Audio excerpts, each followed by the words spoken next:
All right, let's see if we can get this set up right. Hello. So, I'm Clyde with PT3D. And today, I'm going to talk about issues. So, this is going to be a very short video, just so you know. The other day, I started doing a project, which was the Clue live action game, and I was making a trophy.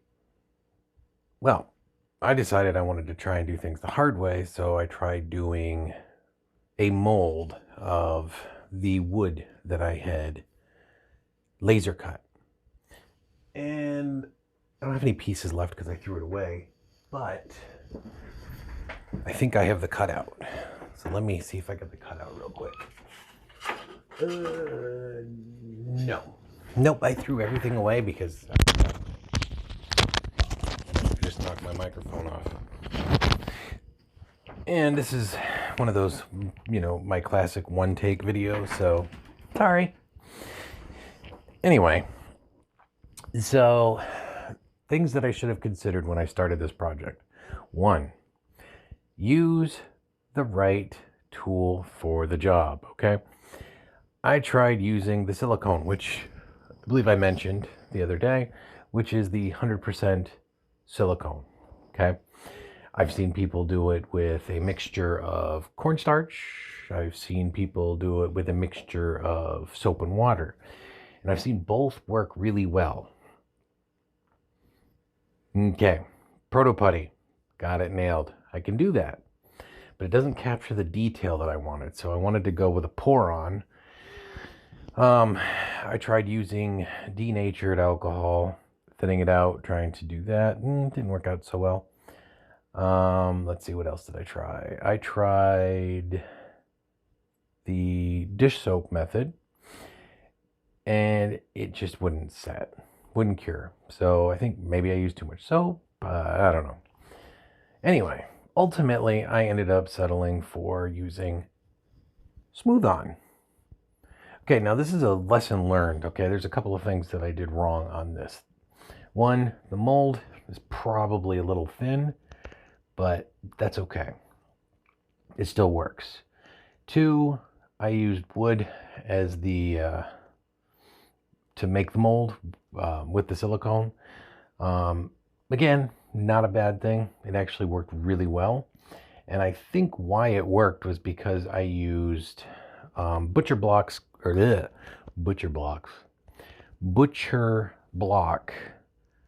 conditioner, which is basically like a wax. So it didn't react at all with this, but it released beautifully.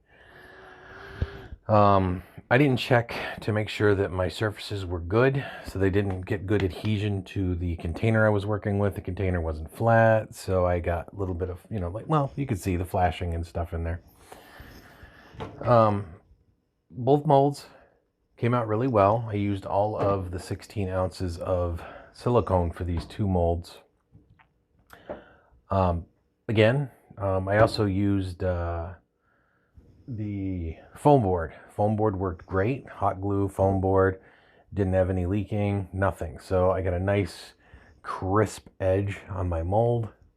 So I was very happy about that. So this part, using the Smooth On product, which is I think the Umu 30, worked really well. Now, where I also failed was I used a resin that I may have thrown away because I was so irritated with it. The resin, okay, this is the kind of the model. This is what the end result looked like. It was like this. Now, what the problem is number 1, this thing's still tacky, so that's not great. This still has flex. You can see how it's still, the orange part is still flexible. This is mica powder that I use to color the resin. This resin's supposed to be clear. I used a red mica powder. This one, it still flexes, but it's not as aggressive as the other one. So this one definitely cured better. What is cool though is that if you can see this, it did capture a lot of that wood grain. So this was the face down side of the mold. So it did capture the wood grain really nicely. So this may actually be something that I will do in the future because that came out really cool. Probably not with this specific mold. I don't know. I think this was kind of a one-off mold. If you look on the back, this is the pour side. Again, very, very shiny. So I can't wait to actually use real resin to do this and see how this comes out. So yeah, there's a time and place for doing what I did, and I just got the order wrong. So the reason I haven't finished this video is because I had more failures than I could, more failures than I really wanted to film. Not to mention, I ended up deleting some of the footage. My camera freaked out, ran out of memory, and I deleted some stuff, and my videos were in that, so whoops. So yes, so what did I learn from this? One, use Smooth-On products, because at least for the molding, at least this is my experience. I'm not saying you have to use Smooth-On specifically, but Smooth-On makes such an easy to use product. There's no air bubbles in this. I don't have a vacuum pot. I don't have a pressure pot.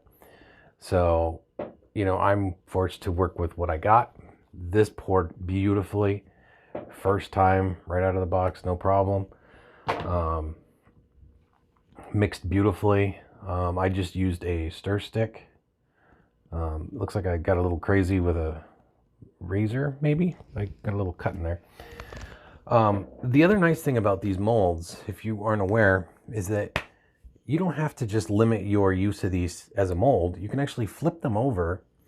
And I use these as a palette. So like when I'm using acrylic paints, I use this as a working surface, and I mix my paints on here and I paint. So I do use that. You can still see I haven't cleaned this one off yet, just to give you an idea. There's some of the paint residue. It works really well to hold the paint. The paint doesn't really stick to it, so I can like actually sit here and, you can see it peels right off.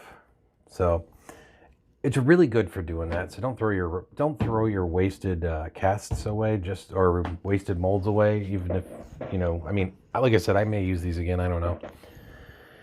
At least to experiment. The other thing I should have done was gribbles or greebles, whatever. There's lots of little shapes I could have cast. I probably could have cast like the end of a bolt or something like that to take up more space on this mold, so I wasn't wasting material. So there's that. Tabletop resin, I'm guessing I just completely suck at it, which is probably true because I'm not really experienced with resin casting yet.